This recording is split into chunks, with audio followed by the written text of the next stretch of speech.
आज भी तुम उस पुरानी यादों को दिल से निकालने के लिए तड़प रहे हो, जो पास्ट के किसी कोने में पड़ी पड़ी तुम्हें परेशान कर रही है।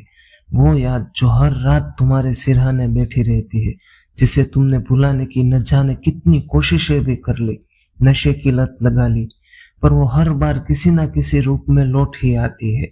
इस बुक की समरी उन सभी लोगों के लिए है जो अंदर से हर रात टूट रहे हैं, जो हर रात सोने से पहले यही सोचा करते हैं कि क्या मैं कभी खुश भी हो पाऊंगा उस इंसान या उस सक्सेस के बगैर। नेट ट्रेंटन की ये किताब द आर्ट ऑफ लेटिंग गो, ये सिर्फ एक किताब नहीं, ये एक सफर है जिसमें आप अपने दर्द को समझकर उसका हाथ पकड़ते हो और फिर धीरे से उसे कहते हो बाय बाय। इस पर साहिर लुधियानवी का एक शेर याद आता है कि वो अफसाना जिसे अंजाम तक लाना न हो मुमकिन, उसे खूबसूरत मोड़ देकर छोड़ना अच्छा।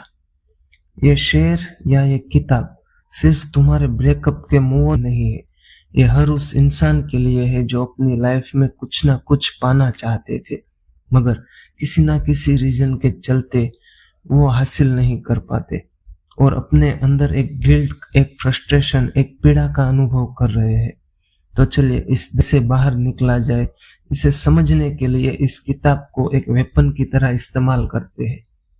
सबसे पहली बात, इस बुक के ऑथर निक ट्रेंटन कहते हैं कि letting go doesn't mean forget, it means you no longer punish yourself for remembering.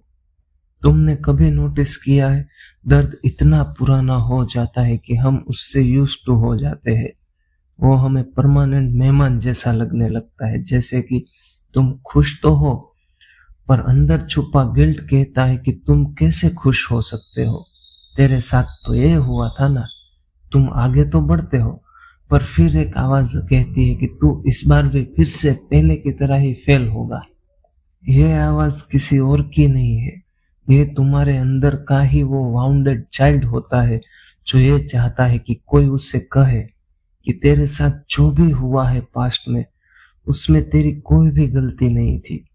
और लेटिंग गो का मतलब यही है, अपने उस इनर चाइल्ड को पहली बार वो प्यार देना जो उसे कभी मिला ही नहीं। तुम्हें अपने दर्द को पकड़ के नहीं बैठना है।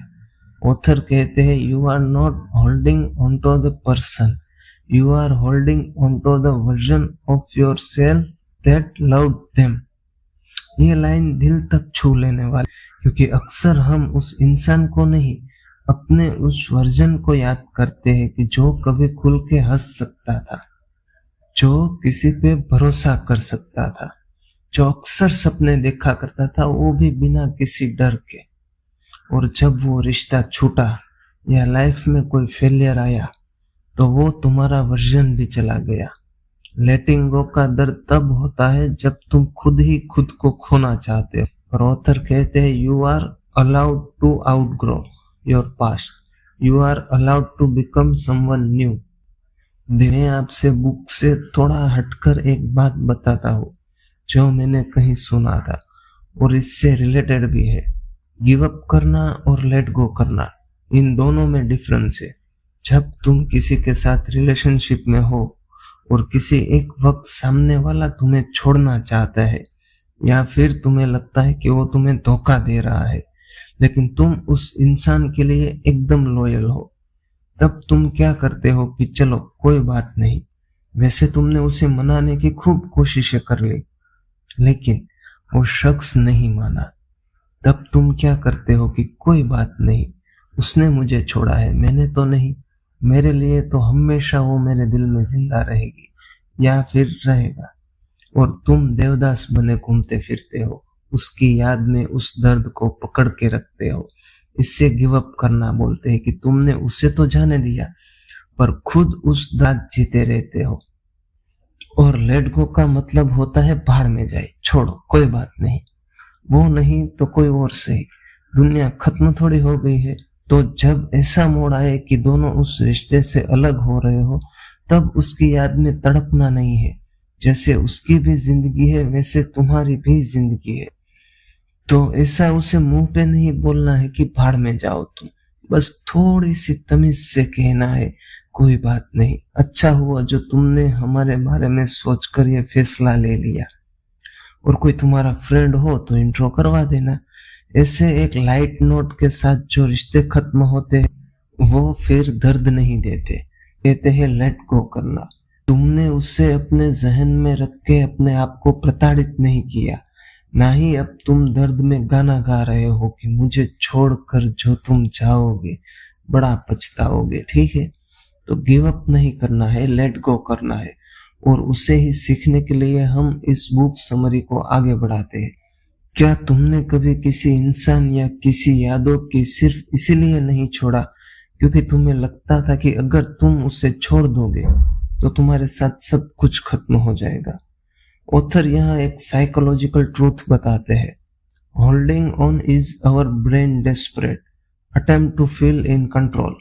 सच ये है कि कंट्रोल सिर्फ एक इल्यूजन है। जब तुम हर बार किसी टॉक्सिक रिलेशनशिप को जस्टिफाई करते हो या खुद को पनिश करते हो अपने उस पास्ट के लिए जो वापस नहीं आने वाला, तब तुम अपने आप को एक ऐसी जेल में डाल रहे हो जिसका ताला तुम्हारे पास ही पड़ा है। लेटिंग गो का मतलब है कि मैं दर्द को तो कंट्रोल नहीं कर सकता, पर मैं खुद को आजाद जरूर कर सकता हूँ। और ये सिर्फ कहने के लिए नहीं, तुम्हें ऐसी सोच को अप्लाई करने की जरूरत है। अपनी लाइफ में शामिल कर दो इस सोच को। ऑथर एक पॉइंट पे कहते हैं, you cannot heal while clinging to the version of yourself who was broken.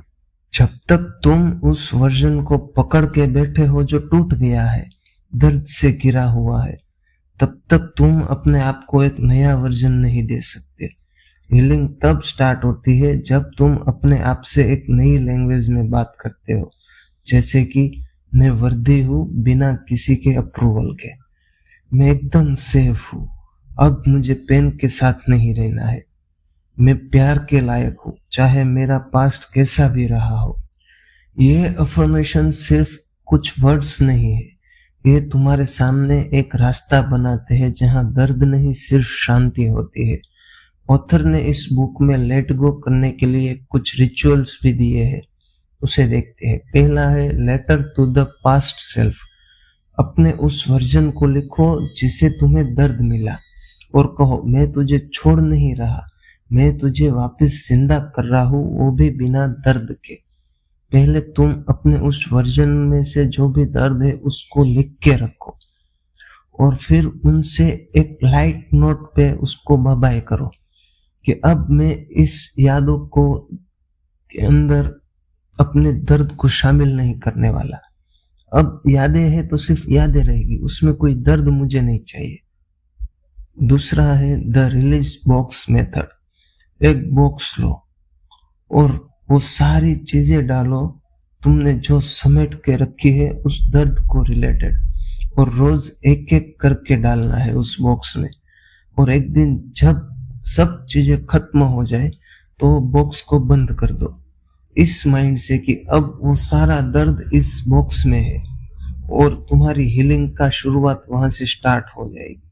तीसरा है स्टिलनेस प्रैक्टिस। 5 मिनट, सिर्फ 5 मिनट हर दिन खुद के साथ बिताओ। कोई म्यूजिक नहीं, कोई स्क्रीन नहीं, बस एक सवाल के साथ, मुझे अब क्या छोड़ना है। फिर देखो तुम्हें तुम्हारे जवाब मिलने लग जाएंगे। एक तरह से तुम देखो तो तुम अपने आप को एक युद्ध में डाल रहे हो। कोई फिजिकल वॉर नहीं है यहाँ पे एक मेंटल युद्ध है, एक मेंटल वॉर है, जहाँ पे तुम किसी डिस्ट्रैक्शन मतलब अपने फोन, अपने सॉन्ग्स, अपनी प्लेलिस्ट, किसी और के ख्याल, इन सब से दूर सिर्फ अपने ख्यालों के साथ बैठे हो। और जब तुम किसी वॉर में जाते हो तो अपने आप को बचाने के लिए अपने हाथ पैर अपने आप चलाने लगते हो।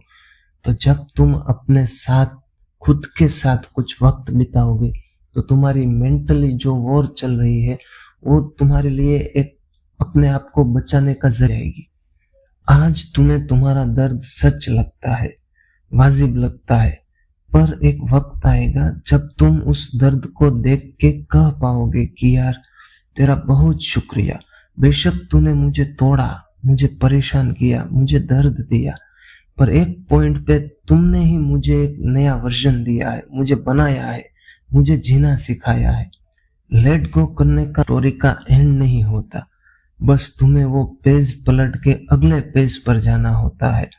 ऑथर कहते हैं इस बुक से आपको ये समझना चाहिए कि तुम किसी को छोड़ नहीं रहे हो, तुम बस अपने आप की चॉइस कर रहे हो, अपनी हैप्पीनेस को सिलेक्ट कर रहे हो, और कभी कभी सबसे बड़ा प्यार ही यही होता है खुद के लिए।